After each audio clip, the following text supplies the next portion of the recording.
Hello everyone, आज की video में हम प्रश्नावली 1.2 का क्वेश्चन नंबर 8 से सॉल्यूशन बताएंगे। पिछले वीडियो में क्वेश्चन नंबर 1 से क्वेश्चन नंबर 7 तक का सॉल्यूशन बता दिया गया था। तो अब हम प्रश्न 8 से शुरू करते हैं। प्रश्न 8 है, निम्नलिखित सारणी को पूरा करें। पहले तो हम इस सारणी को बना लेते हैं। तो इस प्रकार से हम एक सारणी बना लेंगे। ये सारणी क्वेश्चन में दिया गया है और इस सारणी को पूरा करना है। यहाँ पे हमें कुछ x का मान दे दिया गया है। पहले है 0, उसके बाद है -1, उसके बाद है -2, -3, 4 और 6। तो इस x के मान को हम रखेंगे और सारणी को पूरा करेंगे। तो पहला वाला डब्बा में है -2, यानी कि -2x है। यहाँ पे x दिया हुआ है, यानी -2 का गुना हो रहा है x से, -2x। और पहला वाला में x का वैल्यू दे दिया गया है 0, तो x की जगह पे हम 0 रखेंगे। -2 गुना इस x के जगह पे हम 0 रखेंगे। तो -2 को 0 से गुना करेंगे तो होगा 0। तो इस डब्बा में भर देंगे 0। अब अगला है -1, अगला डब्बा में है -1। अब x की जगह पे हम -1 रखेंगे। x की जगह पे -1 रखना है। तो -2 गुना -1, 2 को 1 से गुना करेंगे 2 और माइनस माइनस प्लस हो जाएगा।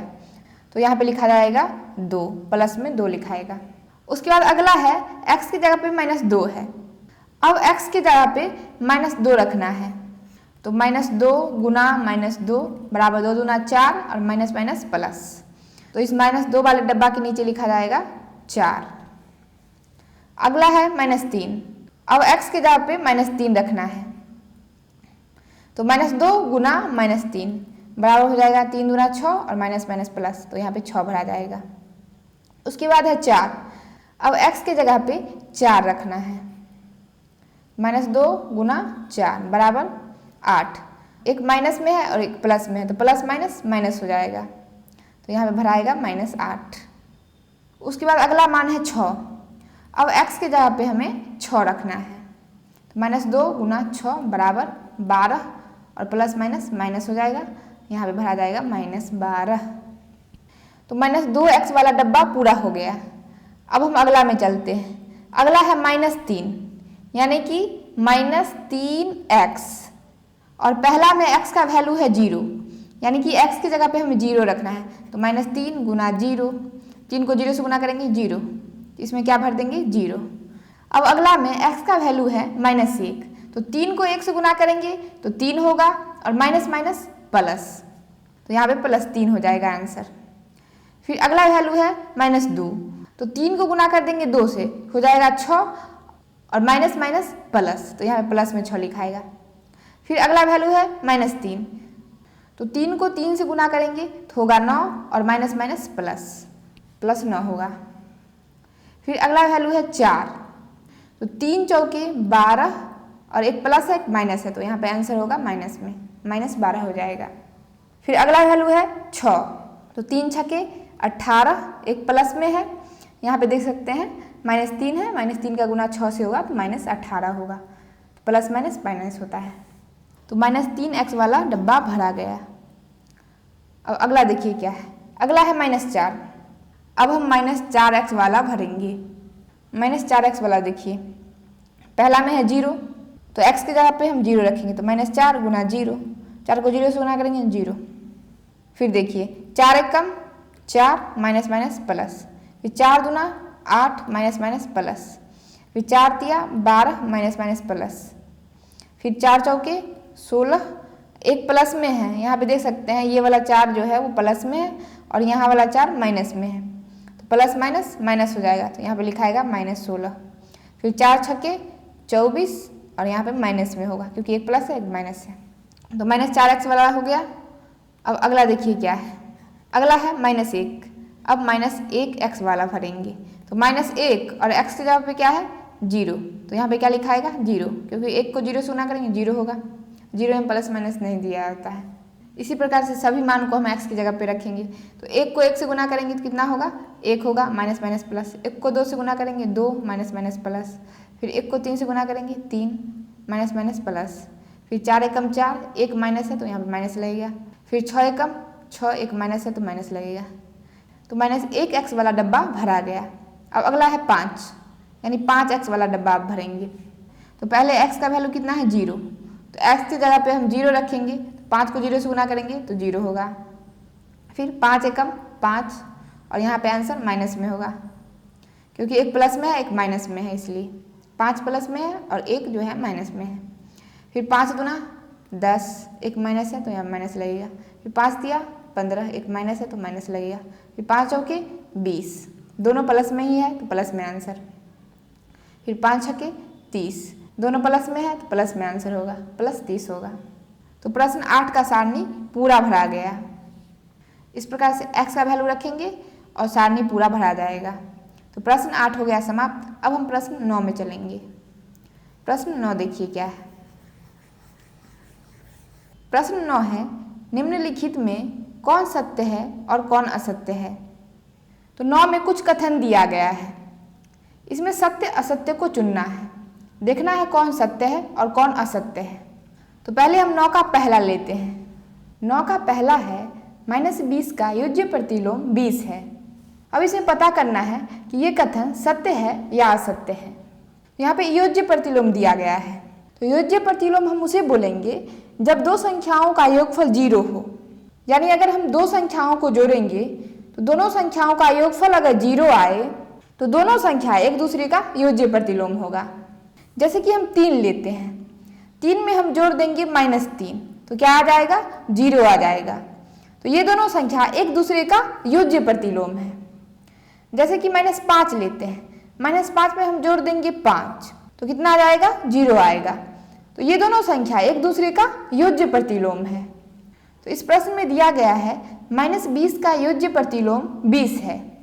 तो देखिए -20 का योज्य प्रतिलोम क्या होगा। तो -20 में अगर हम 20 जोड़ देंगे तो क्या आ जाएगा 0 आ जाएगा। तो -20 का योज्य प्रतिलोम क्या हो जाएगा 20 हो जाएगा। अगर यहीं पे हमको पूछा 20 का योज्य प्रतिलोम क्या होगा, तो 20 का योज्य प्रतिलोम हो जाएगा -20। तो इस प्रकार से ये कथन सत्य हो जाएगा, क्योंकि -20 का योज्य प्रतिलोम 20 होगा। तो यहाँ पे लिख देंगे सत्य। तो 9 का पहला हो गया। अब हम 9 के दूसरा में चलेंगे।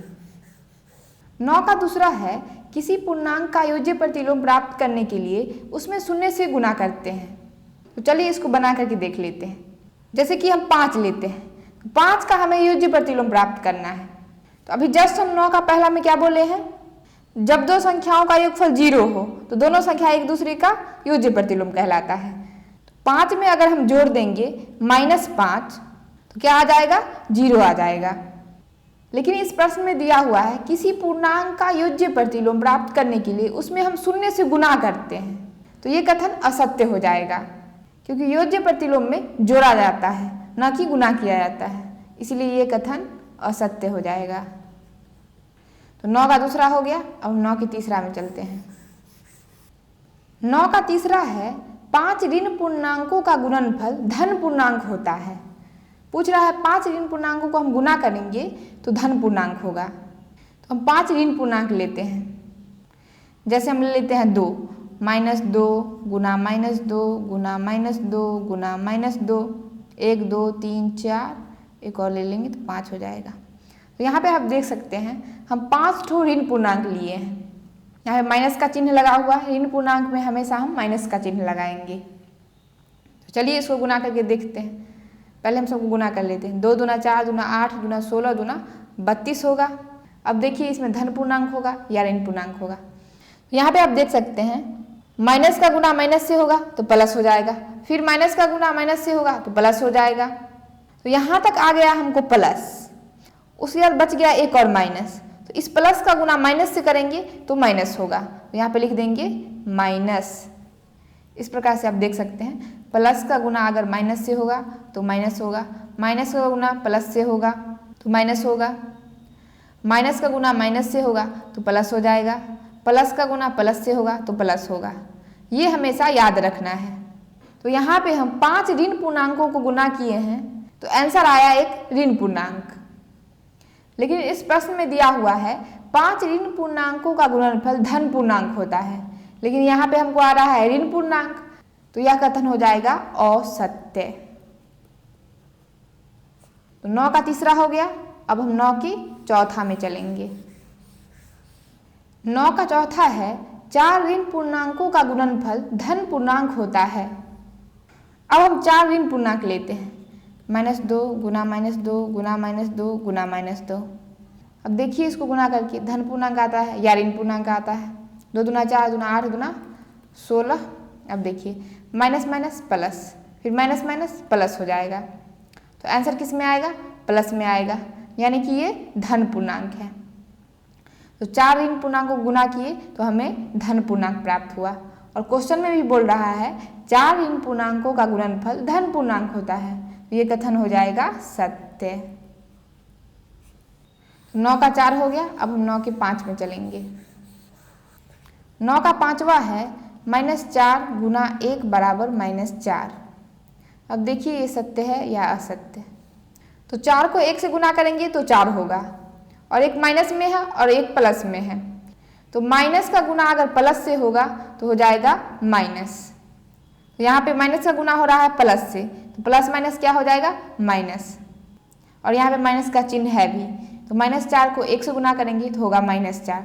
ये कथन हो जाएगा सत्य। 4 का 5वां हो गया। अब छठा देखिए क्या है। 4 का छठा है -5 गुना 0 बराबर 0। अब देखिए यहाँ पे 5 को 0 से गुना करेंगे तो 0 होगा। किसी भी अंक को हम 0 से गुना करते हैं तो 0 होता है, और 0 में माइनस प्लस नहीं लगता है, तो ये कथन क्या हो जाएगा? तो ये कथन हो जाएगा सत्य। इस प्रकार से 9 का छठा प्रश्न हो गया समाप्त। अब हम प्रश्न 10 में चलते हैं। प्रश्न 10 देखिए क्या है। प्रश्न 10 है निम्नलिखित में पूर्णांक के गुणा में सही कथनों के आगे सही का निशान लगाएं तथा गलत कथनों को ठीक करके लिखें। तो हम 10 का पहला लेते हैं। 10 का पहला है +2 गुना -3 बराबर -6। अब देखिए सही है या गलत। अगर गलत होगा तो इसको ठीक करके बनाना है, अगर सही होगा तो सही का टिक लगा देना है। 2 को 3 से गुना करेंगे तो 6 होगा, और एक प्लस में है एक माइनस में है, तो प्लस का गुना अगर माइनस से होगा तो माइनस होगा, और यहाँ पे माइनस का चिन्ह लगा हुआ है, तो +2 को गुना करेंगे -3 से तो हो जाएगा -6। तो इस कथन के आगे सही का चिन्ह लगा देंगे। 10 का पहला हो गया। अब हम 10 का दूसरा देखते हैं। 10 का दूसरा है -4 गुना +8 बराबर +32। अब ये देखिए सत्य है या असत्य। तो 4 को 8 से गुना करेंगे तो 32 होगा, और एक माइनस में है एक प्लस में है, तो माइनस का गुना अगर प्लस से होगा तो आएगा माइनस। माइनस गुना प्लस बराबर होता है माइनस, और इस प्रश्न में माइनस का गुना प्लस से हुआ है तो यहाँ पे प्लस दे दिया गया है, तो ये कथन क्या हो जाएगा? गलत हो जाएगा। इसमें हम गलत का चिन्ह लगा देंगे। अब इसको सही करके लिखना है, तो इसके नीचे हम सही करके लिखेंगे। इस प्रकार से इसके नीचे लिख देंगे -4 गुना +8 बराबर -32। इसको सही करके लिख देना है। पहले ये बना लेना है, यहाँ पे भर देना है गलत का चिन्ह, और इसके नीचे सही बना करके लिख देना है। तो 10 का दूसरा हो गया। अब हम 10 के तीसरा में चलते हैं। 10 का तीसरा है -2 गुना -2 बराबर +4। अब देखिए ये सही होता है या गलत। तो 2 को 2 से गुना करेंगे तो 4 होगा, और माइनस का गुना माइनस से होगा तो प्लस होगा, और यहाँ पे प्लस में दे दिया गया है 4, तो ये सही हो जाएगा। अब चौथा में चलिए। चौथा है +3 गुना +4 बराबर -12। तो 3 को 4 से गुना करेंगे तो 12 होगा, और प्लस का गुना अगर प्लस से होगा तो आंसर आएगा प्लस में, और यहाँ पे प्लस का गुना प्लस से हो रहा है तो आंसर दे दिया है माइनस में, तो ये वाला हो जाएगा गलत। ये कथन गलत हो जाएगा। अब इस गलत को सही भी बनाना है, तो चलिए इसको सही बनाते हैं। तो +3 गुना +4 बराबर लिख देंगे 3 चौके 12, और आंसर किस में होगा? प्लस में होगा, क्योंकि प्लस का गुना प्लस से होगा तो प्लस हो जाएगा। तो 10 का चौथा हो गया समाप्त, और प्रश्न 10 भी हो गया समाप्त। अब हम प्रश्न 11 में चलेंगे। प्रश्न 11 देखिए क्या है। प्रश्न 11 है किसी हिमीकरण प्रक्रिया में कमरे के तापमान को 40 डिग्री सी से 5 डिग्री सी प्रति घंटे की दर से कम करने की आवश्यकता है। उस प्रक्रिया के शुरू होने के 10 घंटे बाद कमरे का तापमान क्या होगा? तो चलिए इसको बनाते हैं। कमरे का तापमान है 40 डिग्री सी और हमें 5 डिग्री सी प्रति घंटे की दर से कमरे का तापमान कम करना है, यानी 1 घंटा में 5 डिग्री सी कम हो रहा है तापमान। तो लिखेंगे चूंकि 1 घंटे में कमरे का तापमान 5 डिग्री सी कम हो रहा है, तो इसमें पूछ रहा है 10 घंटे के बाद कमरे का तापमान क्या होगा। तो देखिए 10 घंटे में कितना कम होता है कमरे का तापमान।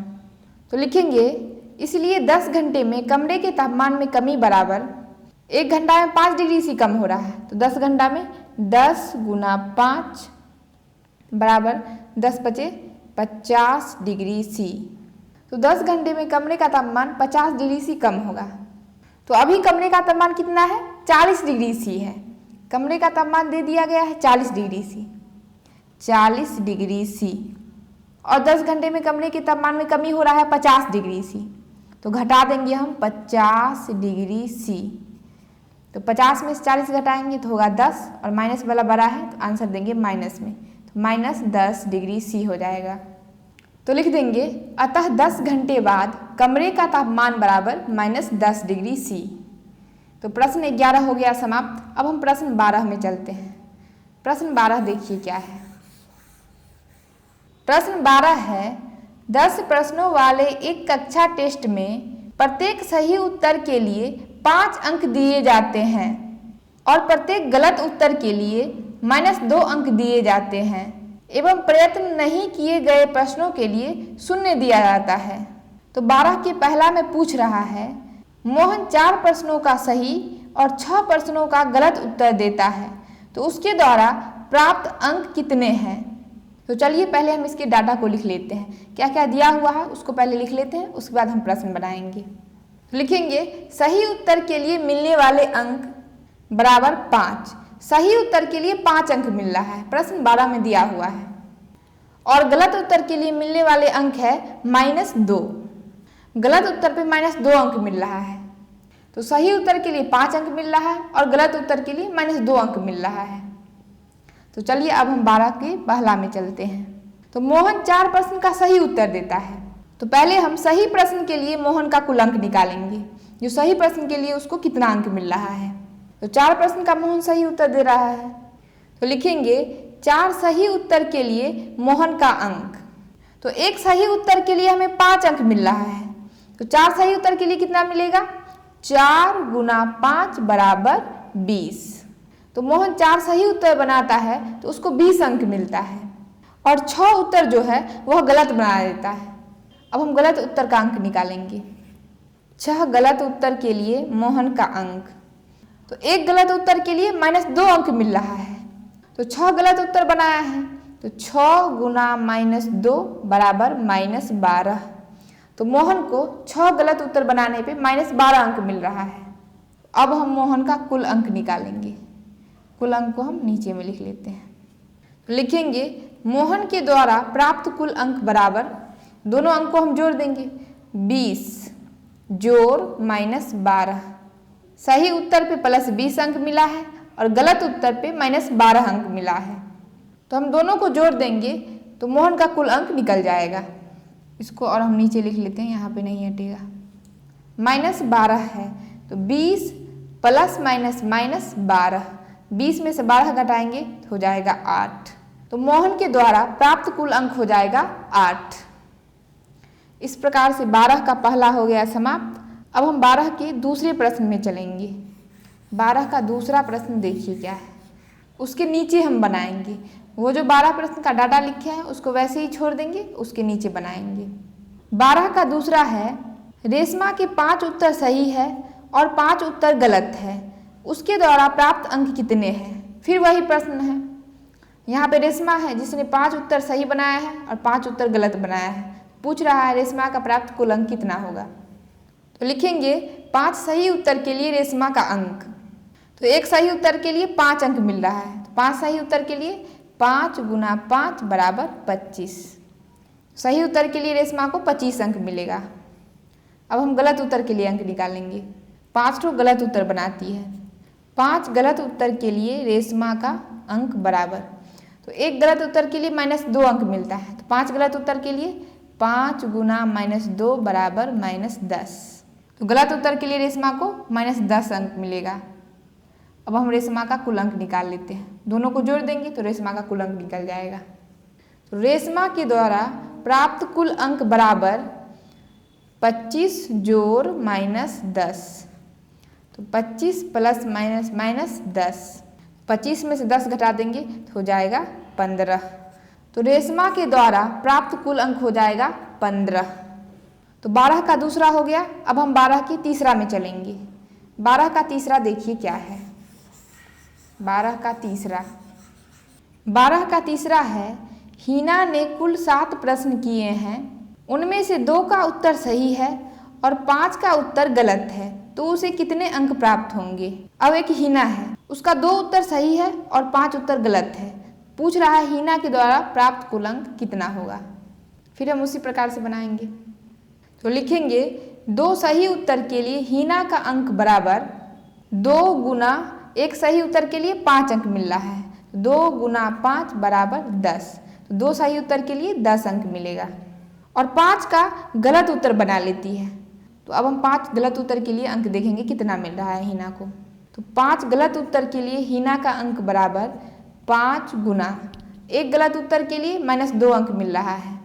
5 गलत उत्तर के लिए 5 गुना -2 बराबर -10।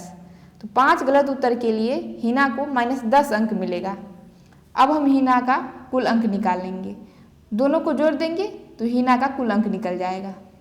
तो हीना के द्वारा प्राप्त कुल अंक बराबर 10 जोड़ -10, 10 प्लस माइनस हो जाएगा -10, 10 में से 10 घटाएंगे तो 0। तो हीना के द्वारा प्राप्त कुल अंक हो जाएगा 0। इस प्रकार से प्रश्न 12 हो गया समाप्त। अब हम प्रश्न 13 में चलेंगे। प्रश्न 13 देखिए क्या है। प्रश्न 13 है, एक सीमेंट कंपनी को सफ़ेद सीमेंट बेचने पे 8 रुपये प्रति बोरी की दर से लाभ होता है और स्लेटी रंग की सीमेंट बेचने पे 5 रुपये प्रति बोरी की दर से हानि होती है। तो 13 के ए में पूछ रहा है किसी महीने में वह कंपनी 3000 बोरियां सफ़ेद सीमेंट की और 5000 बोरियां स्लेटी सीमेंट का बेचता है, तो उसका लाभ अथवा हानि क्या है। तो कंपनी जो है वह 3000 सफ़ेद सीमेंट की बोरी बेचता है और 5000 स्लेटी सीमेंट की बोरी बेचता है। तो पूछ रहा है उस कंपनी को लाभ होगा या हानि होगा। और एक और चीज़ प्रश्न में दे दिया गया है, अगर हम एक सफ़ेद सीमेंट की बोरी बेचेंगे तो 8 रुपये का लाभ होगा और अगर हम एक स्लेटी रंग की सीमेंट की बोरी बेचेंगे तो 5 रुपये का हानि होगा। तो चलिए पहले हम दोनों का लाभ और हानि निकाल लेते हैं, तो कितना कितना का लाभ हो रहा है और कितना का हानि हो रहा है। तो पहले सफ़ेद सीमेंट है, तो पहले सफ़ेद सीमेंट का निकाल लेते हैं। तो लिखेंगे कंपनी द्वारा सफ़ेद सीमेंट की बेची गई बोरियां बराबर 3000। तो कंपनी सफ़ेद सीमेंट की 3000 बोरियां बेचती है। उसके बाद लिखेंगे चूँकि एक सफ़ेद सीमेंट की बोरी बेचने पर 8 रुपये का लाभ होता है, ये प्रश्न में दे दिया गया है। तो यहाँ पे बेचा कितना है, 3000 बोरियां बेचा है सफ़ेद सीमेंट का। चलिए इसका हम लाभ निकाल लेते हैं। तो लिखेंगे इसीलिए 3000 सफ़ेद सीमेंट की बोरियां बेचने पर लाभ बराबर, एक बोरी बेचने पे 8 रुपये का लाभ होता है, तो 3000 बोरी बेचने पे कितना होगा, 3000 गुना 8। तो 8 तिया 24, 3 जीरो है तो 3 जीरो बैठा देंगे, तो कितना का लाभ होगा, 24,000 रुपया का लाभ हो जाएगा। अब अगला है स्लेटी सीमेंट, और स्लेटी सीमेंट बेचने पे हानि होता है। तो पहले हम उसका हानि निकाल लेंगे, तो पता चल जाएगा कितने का हानि हो रहा है या लाभ हो रहा है। सो अब हम इसके नीचे लिखेंगे स्लेटी सीमेंट का। तो लिखेंगे कंपनी द्वारा स्लेटी सीमेंट की बेची गई बोरियां बराबर 5000। कंपनी स्लेटी सीमेंट की बोरी बेचता है 5000 और अगर एक बोरी स्लेटी सीमेंट बेचता है तो 5 रुपये का हानि होता है। तो लिखेंगे चूँकि एक बोरी स्लेटी सीमेंट की बोरी बेचने पे 5 रुपये का हानि होता है और यहाँ पे 5000 स्लेटी सीमेंट की बोरी बेच रहा है कंपनी। देखिए 5000 बेचने पे कितना का हानि होता है, इसको हम नीचे लिख लेते हैं। तो लिखेंगे इसीलिए 5000 स्लेटी सीमेंट की बोरियां बेचने पे हानि बराबर एक बोरी बेचने पे 5 रुपये का हानि होता है। तो यहाँ पे है 5000, तो 5000 स्लेटी सीमेंट की बोरी बेचने पे हानि हो जाएगा 5000 गुना 5। एक पे 5 रुपये का हानि होता है तो 5000 पे निकालना है, तो 5000 गुना 5 बराबर 25,000। 3 जीरो है, 3 जीरो यहाँ बैठा दिए, तो 25,000 रुपये का हानि हो जाएगा। अब देखिए टोटल का निकालना है, तो अब हम टोटल में देखेंगे लाभ हो रहा है या हानि हो रहा है। तो लाभ देखिए कितने का हो रहा है, यहाँ पे हमें 24,000 रुपये का लाभ हो रहा है, और हानि देखिए कितने रुपये का हो रहा है, और हानि हो रहा है 25,000 रुपये का।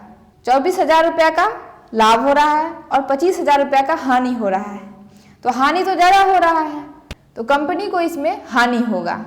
तो चलिए पहले हम इसको सही से लिख लेते हैं। हानि बराबर, तो हम कुल हानि में से घटा देंगे कुल लाभ, तो हानि हो रहा है 25,000 रुपये का, लिख देंगे 25,000 माइनस लाभ हो रहा है 24,000 का, तो 25,000 में से 24,000 को घटाएंगे तो हो जाएगा 1,000, यानी कि कंपनी को 1,000 रुपये का हानि होगा। तो इस प्रकार से प्रश्न 13 का ए हो गया समाप्त। अब हम 13 के बी में चलेंगे। अब 13 का बी देखिए क्या है। 13 का बी है, यदि बेची गई सफेदी सीमेंट की बोरियों की संख्या 6400 है तो कंपनी स्लेटी सीमेंट की कितनी बोरियां बेचनी चाहिए ताकि उसे ना तो लाभ हो और ना हानि हो। अब कंपनी जो है वह 6400 सफेदी सीमेंट की बोरी बेचता है, तो प्रश्न में पूछ रहा है जो कितने स्लेटी सीमेंट की बोरियां बेचेगा कि उसे ना तो लाभ होगा न ही हानि होगा। तो इसके लिए हमें जितना सफेदी सीमेंट पे लाभ हुआ है उतना ही रुपए का हमें हानि करवाना होगा स्लेटी सीमेंट पे, तो कंपनी को ना तो लाभ होगा ना हानि होगा। तो चलिए इसको बनाते हैं। तो लिखेंगे चूंकि एक सफ़ेद बोरी बेचने पे लाभ बराबर 8 रुपया, तो एक सफ़ेद सीमेंट की बोरी बेचने पे 8 रुपया का लाभ हो रहा है, और यहाँ पे कंपनी 6400 सफ़ेदी सीमेंट की बोरी बेचता है। तो लिखेंगे इसीलिए 6400 सफ़ेद सीमेंट की बोरियां बेचने पे लाभ बराबर 6400 गुना 8। इसको हम 8 से गुना कर देंगे। 8 को 0 से गुना करेंगे 0, 8 को 0 से गुना करेंगे 0, 8 चौक 32 का 2 हासिल 3, 8 छक 48, 48 3 51, यानी कि कंपनी 6400 सफ़ेदी सीमेंट की बोरियां बेचेगा तो 51,200 रुपये का लाभ होगा। अब हमें स्लेटी सीमेंट का बोरी इस प्रकार से बेचना है कि न तो लाभ हो और न ही हानि हो, तो इसके लिए हमें 51,200 रुपये का हानि करवाना पड़ेगा, तो दोनों बराबर होगा, न तो लाभ होगा न ही हानि होगा। तो इसको हम इस प्रकार से नीचे में लिख देंगे, न तो लाभ और न ही हानि होने के लिए सफ़ेद बोरी पे जितना का लाभ हुआ है उतने ही रुपए का स्लेटी सीमेंट पे हानि होना चाहिए, तो कंपनी को न तो लाभ होगा और न ही हानि होगा। तो ये लिखने के बाद इसके नीचे लिखेंगे, तो लिखेंगे चूंकि एक बोरी स्लेटी सीमेंट बेचने पे हानि बराबर 5 रुपये, तो कंपनी अगर एक बोरी स्लेटी सीमेंट का बेचता है तो 5 रुपये का हानि होता है, और हमें हानि करवाना है 51,200 रुपये का। तो लिखेंगे इसीलिए 51,200 रुपये की हानि होने के लिए बेची गई स्लेटी सीमेंट की बोरियों की संख्या बराबर 51,200 बट्टे 5। 5 से हम भाग दे देंगे, 5 से ये पूरा पूरा कट जाएगा। 5 एकम 5, ऊपर से 1 उतारेंगे, भाग नहीं लगेगा तो 2 अंक उतारेंगे तो 1 0, 5 दूना 10, 2 0 20, 5 चौके 20 और 1 0 बच गया, यहाँ पे 0 देंगे तो कितना आ गया 10,240। तो स्लेटी सीमेंट की बोरियों की संख्या निकल गया 10,240। तो अगर कंपनी 10,240 सीमेंट की बोरियां बेचता है तो उसको न तो लाभ होगा और न ही हानि होगा। तो 13 का बी हो गया समाप्त और प्रश्न 13 हो गया समाप्त। अब हम प्रश्न 14 में चलेंगे। प्रश्न 14 है, एक विद्युत कंपनी प्रत्येक रंगीन टीवी पर 80 रुपये का लाभ कमाता है और प्रत्येक रेफ्रिजरेटर पे 60 रुपये का हानि होता है। तो ए में पूछ रहा है कंपनी 5,000 रंगीन टीवी और 4,000 रेफ्रिजरेटर एक महीना में बेचता है, तो कंपनी को कितना लाभ या हानि होता है। तो रंगीन टीवी पे 80 रुपये का लाभ हो रहा है और रेफ्रिजरेटर बेचने पे 60 रुपये का हानि हो रहा है। यानी एक रंगीन टीवी बेचेगा तो 80 रुपये का लाभ होगा और एक रेफ्रिजरेटर बेचेगा तो 60 रुपये का हानि होगा। और यहाँ पे कंपनी जो है वह 5000 रंगीन टीवी बेचा है और 4000 रेफ्रिजरेटर बेचा है। तो पूछ रहा है कंपनी को लाभ होगा या हानि होगा। तो चलिए इसको बनाते हैं। 14 का ए। तो लिखेंगे कंपनी द्वारा बेची गई रंगीन टीवी। तो रंगीन टीवी बेचता है 5000। कंपनी 5000 रंगीन टीवी बेच रहा है और एक रंगीन टीवी बेचने पे 80 रुपये का लाभ होता है। तो लिखेंगे चूँकि एक रंगीन टीवी बेचने पे 80 रुपये का लाभ होता है और बेच कितना रहा है 5000। तो लिखेंगे इसीलिए 5000 रंगीन टीवी बेचने पे लाभ बराबर एक पे 80 रुपये का लाभ हो रहा है। तो 5000 बेचने पे 5000 गुना 80 बराबर 8 पंचे 40 और जीरो कितना है 1 2 3 1 4 1 2 3 4। तो कंपनी अगर 5000 रंगीन टीवी बेचता है तो 4 लाख रुपए का लाभ होगा। 4 लाख रुपए का लाभ होगा। उसके बाद प्रश्न में दिया हुआ है 4000 रेफ्रिजरेटर बेचता है। अब हम रेफ्रिजरेटर का निकालेंगे। रेफ्रिजरेटर बेचने पे हानि होता है तो अब हम रेफ्रिजरेटर का हानि निकाल लेते हैं। तो लिखेंगे कंपनी द्वारा बेची गई रेफ्रिजरेटर बराबर 4000 और एक रेफ्रिजरेटर बेचने पे 60 रुपये का हानि होता है। ये प्रश्न में दे दिया गया है। तो लिखेंगे चूंकि एक रेफ्रिजरेटर बेचने पे 60 रुपये का हानि होता है और कंपनी बेच कितना रहा है रेफ्रिजरेटर 4000। तो लिखेंगे इसीलिए 4000 रेफ्रिजरेटर बेचने पर हानि बराबर एक रेफ्रिजरेटर पे 60 रुपये का हानि हो रहा है। तो 4000 रुपये हो जाएगा 4000 गुना 60 बराबर 6 चौके 24। कितना जीरो है 1 2 3 1 4 1 2 3 4। तो कंपनी 4000 रेफ्रिजरेटर बेचता है तो 2,40,000 रुपये का हानि होता है और लाभ कितने का हो रहा है। लाभ हो रहा है 4 लाख रुपये का। तो यहाँ पे लाभ ज़्यादा हो रहा है। तो चलिए कुल लाभ निकाल लेते हैं कितना कुल लाभ निकलता है। लाभ बराबर हो जाएगा कुल लाभ घटाओ कुल हानि। कुल लाभ में से घटा देंगे कुल हानि तो टोटल लाभ निकल जाएगा। तो लाभ हो रहा है 4 लाख का और हानि हो रहा है 2,40,000 रुपया का। तो 4 लाख में से 2,40,000 घटा देंगे तो हो जाएगा 1,60,000। तो कंपनी को 1,60,000 रुपये का लाभ हो जाएगा। तो इस प्रकार से 14 का ए हो गया समाप्त। अब हम 14 के बी में चलेंगे। अब 14 का बी देखिए क्या है। 14 का बी। 14 का बी है कंपनी द्वारा 4000 रेफ्रिजरेटर बेचने पे कंपनी कितना रंगीन टीवी बेचे कि उसे ना तो लाभ हो और ना ही हानि। तो कंपनी जो है वह 4000 रेफ्रिजरेटर बेच रहा है। तो पूछ रहा है जो कंपनी कितना रंगीन टीवी बेचे कि उसे ना तो लाभ हो और ना ही हानि हो। तो चलिए इसको हम बनाते हैं। तो लिखेंगे चूंकि एक रेफ्रिजरेटर बेचने पर हानि बराबर 60 रुपया। एक रेफ्रिजरेटर बेचता है कंपनी तो 60 रुपये का हानि होता है। तो कितने का रेफ्रिजरेटर बेच रहा है 4000 रेफ्रिजरेटर बेच रहा है। तो लिखेंगे इसीलिए 4000 रेफ्रिजरेटर बेचने पे हानि बराबर एक रेफ्रिजरेटर बेचता है तो 60 रुपये का हानि होता है। तो 4000 रेफ्रिजरेटर बेचेगा तो 4000 गुना 60 बराबर 6 चौके 24 1 2 3 4 1 2 3 4 जीरो देंगे। तो 4000 रेफ्रिजरेटर बेचेगा तो 2,40,000 रुपये का हानि होगा। अब हमें इतने ही रुपए का लाभ करना होगा। तो कंपनी को ना ही लाभ होगा और ना ही हानि होगा। तो लिखेंगे न तो लाभ और न तो हानि हो, इसके लिए रेफ्रिजरेटर पे जितने का हानि हुआ है उतने ही रुपए का रंगीन टीवी पे लाभ होना चाहिए। तो 2,40,000 रुपये का हानि हुआ है तो हमें रंगीन टीवी पे 2,40,000 रुपये का लाभ करना होगा। तो चलिए इसको बनाते हैं। इसको हम नीचे में लिखेंगे। तो लिखेंगे चूंकि एक रंगीन टीवी बेचने पे लाभ बराबर 80 रुपया। कंपनी अगर एक रंगीन टीवी बेचता है तो 80 रुपये का लाभ होता है और हमें 2,40,000 रुपये का लाभ करना है।